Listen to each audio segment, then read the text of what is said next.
Story 1. I never thought that a simple search on Craigslist would lead me down a path of unimaginable horror. It all started innocently enough. I was in the market for a new apartment. The city had always been my home, and I was eager to find a place that was both affordable and spacious. Little did I know that this seemingly ordinary quest would plunge me into a nightmare I could never forget. One chilly October evening, I settled down in front of my laptop, determined to find my dream apartment. I had scoured multiple listings but found nothing that quite met my criteria. Just as I was about to give up, a new listing popped up: cozy apartment, perfect for $500 per month. The ad was simple, accompanied by a few dimly lit photos of a quaint-looking apartment. The rent was unbelievably low for the city, and the location was ideal. Excitement welled up inside me as I clicked on the listing. The contact information led to a man named Samuel, who claimed to be the owner. I decided to reach out, thinking I had stumbled upon a hidden gem. Samuel responded to my email almost immediately. His messages were friendly and filled with enthusiasm about renting the apartment to me. He explained that he was out of town but offered to arrange a video tour for me. I agreed, and we scheduled a virtual meeting for the following day. The tour was peculiar from the start. Samuel's voice was shaky, and his hand holding the camera seemed unsteady. The apartment, however, looked even better than the photos had suggested.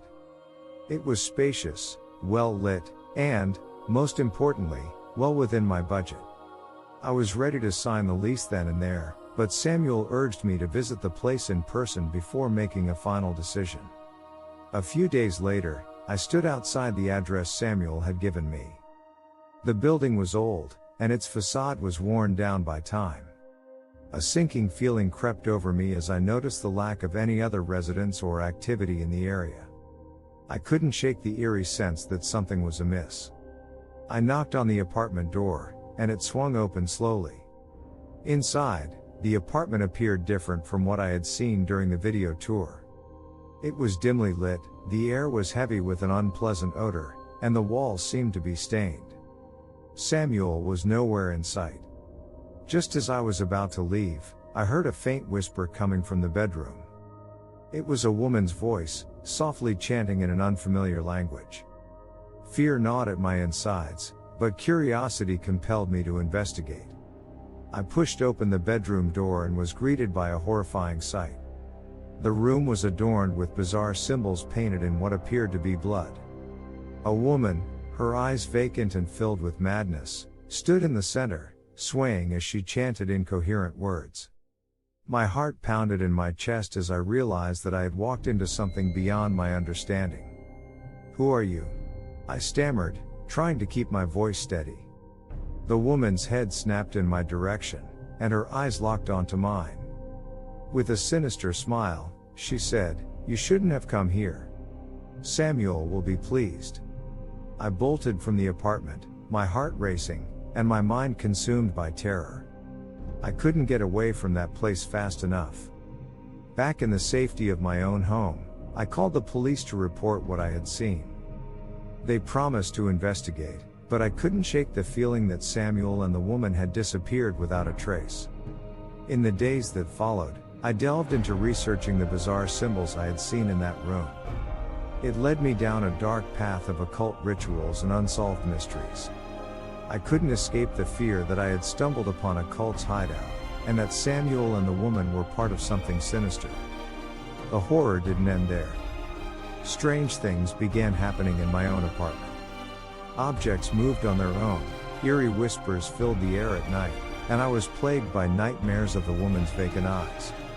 I felt as though I was being watched, and a sense of dread hung over me constantly.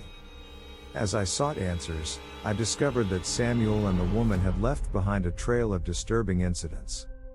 There were reports of strange disappearances and eerie occurrences in properties he had listed on Craigslist.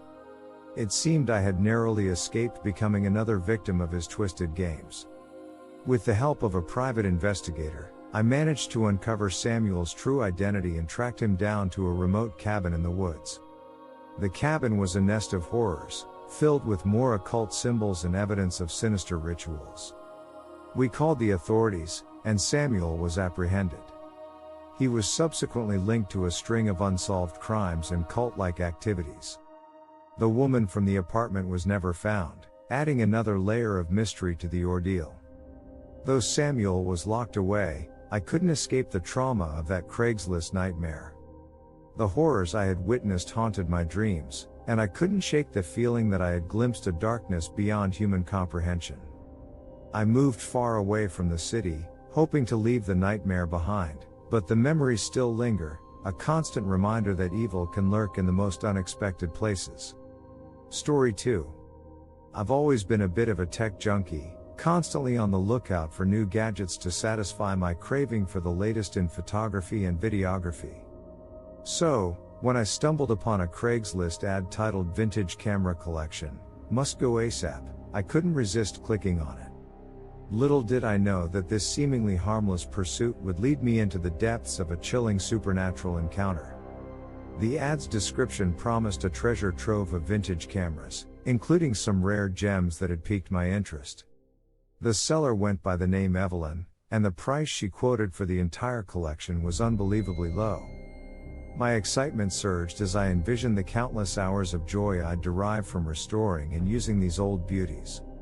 I quickly contacted Evelyn, and within hours, we arranged a meeting at her secluded farmhouse on the outskirts of town. She sounded eager to part with the cameras, but her voice held an eerie undercurrent that I couldn't quite place. The drive to Evelyn's farmhouse was nothing short of surreal. The road leading there seemed to stretch endlessly through a dense forest, with gnarled trees clawing at the sky, and the air grew colder with each mile. My unease deepened as I noticed that my phone had lost all reception, leaving me completely cut off from the outside world.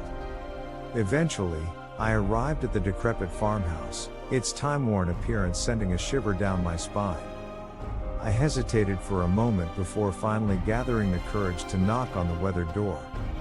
Evelyn greeted me with a smile that didn't quite reach her eyes. She led me into a dimly lit room, which was filled with shelves holding rows upon rows of vintage cameras. The sheer number of them was overwhelming, and I couldn't help but wonder why someone would be so willing to part with such a cherished collection. As I began examining the cameras, Evelyn watched me closely, her gaze unnerving. When I asked her about the history of the collection, she grew evasive, only mumbling that they had belonged to her late husband, a recluse who had been obsessed with photography. One particular camera caught my eye, an ancient-looking box camera with intricate engravings. As I reached out to pick it up, Evelyn grabbed my arm with surprising strength, her voice trembling as she urged me to reconsider. Her eyes bore into mine, and I felt an inexplicable dread. Despite Evelyn's protests, I purchased the entire collection, unable to resist the allure of the vintage cameras. Little did I know that this decision would open the door to a series of chilling and inexplicable events. That night, as I set up my new treasures for inspection, I noticed that the box camera seemed to emit an otherworldly aura. When I peered through its viewfinder, I saw images that were not of this world, horrific visions of shadowy figures and tormented souls. Panic coursed through me as I realized that the camera had a sinister power, one that allowed me to glimpse into the realm of the supernatural. As days turned into nights, I became increasingly tormented by the box camera's images. Nightmares plagued my sleep, and I began to see the shadowy figures from the camera even when I wasn't using it. They whispered dreadful secrets and beckoned me to join them in their spectral world.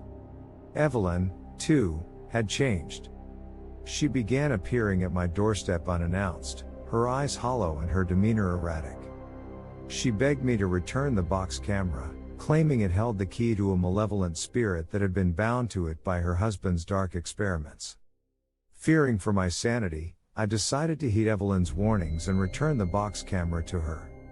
She insisted that it must be sealed away once more to prevent the malevolent spirit from wreaking havoc. When I arrived at her farmhouse, I was met with a scene of utter chaos. The vintage cameras had been arranged in a sinister circle, and Evelyn stood at the center, her body contorted in a grotesque manner. As I watched in horror, The cameras flashed blindingly bright, and a deafening wail filled the room. The malevolent spirit, unleashed from the box camera, swirled around me, its cold, ethereal fingers brushing against my skin. With a surge of adrenaline, I snatched the box camera and fled the farmhouse, leaving Evelyn and the supernatural horrors behind. I locked the box camera away, deep in the recesses of my basement, hoping to contain the malevolent spirit once and for all. But even now, I can hear its whispers in the dead of night, and I catch glimpses of shadowy figures lurking just beyond my vision. The camera's evil presence continues to haunt me, a constant reminder that some treasures are best left undiscovered, and that on Craigslist, one can stumble upon terrors that defy explanation. Story 3. It was a drizzly, overcast afternoon when I came across a Craigslist ad that would change my life forever. The title simply read, "Antique doll seeking a new home, free to a caring owner." As a collector of vintage items, I was immediately intrigued. Little did I know that this antique doll would bring with it a story of unsettling supernatural occurrences. The ad featured a picture of an exquisite antique porcelain doll, with delicate features and a lace-trimmed dress. It was the kind of doll that belonged in a museum, not offered for free on Craigslist. The description mentioned that the doll had been in the family for generations but needed a new home due to a recent move. The owner, a woman named Margaret, provided her contact information, and I couldn't resist reaching out. Margaret responded promptly to my inquiry and seemed eager to find the doll a loving home. She explained that the doll had been passed down in her family but had started to exhibit strange behavior in recent years, including moving on its own and making eerie, faint giggling sounds. She assured me that it was all just superstition and that the doll was perfectly harmless. A few days later, I stood on Margaret's doorstep, a sense of trepidation building within me. The neighborhood had an eerie, quiet stillness to it, as if it were holding its breath. Margaret greeted me warmly but had a weary look in her eyes. She handed me the antique doll, and as I accepted it, a chill ran down my spine. The doll's glassy eyes seemed to follow me, and I couldn't help but feel a sense of unease. Margaret's parting words were ominous. "Take good care of her. She can be a handful at times, but she's just a doll, after all." I placed the doll in a prominent spot in my living room, appreciating its intricate craftsmanship. As days turned into weeks, I began to notice odd occurrences. The doll's position would change when I wasn't looking, and I could have sworn its eyes blinked when no one else was in the room. Even more disconcerting was the faint, childlike giggling that would sometimes fill the air, seemingly originating from the doll itself. I dismissed these incidents as overactive imagination, attributing the doll's movement to changes in temperature or drafts in the house. But deep down, I couldn't shake the feeling that something wasn't quite right. Determined to unravel the mystery, I began researching the doll's history. It was then that I discovered a series of unsettling facts about Margaret's family. Generations of misfortune and tragedy had befallen them, with stories of untimely deaths and unexplained occurrences that seemed to follow the doll from one owner to the next. I decided to consult a paranormal investigator, hoping to find answers. The investigator's equipment detected unusual energy patterns around the doll, confirming my suspicions that something supernatural was at play. As we questioned Margaret further, she revealed that the doll had once belonged to her grandmother, who had been rumored to practice dark rituals involving the doll. Desperate for answers, I reached out to Margaret's grandmother, who was living in a remote nursing home. Fragile and with a haunted look in her eyes, she reluctantly admitted to performing a forbidden ritual with the doll, hoping to gain eternal youth and prosperity. She explained that the doll had become a vessel for a malevolent spirit, one that sought to exact revenge on her family for disturbing its rest.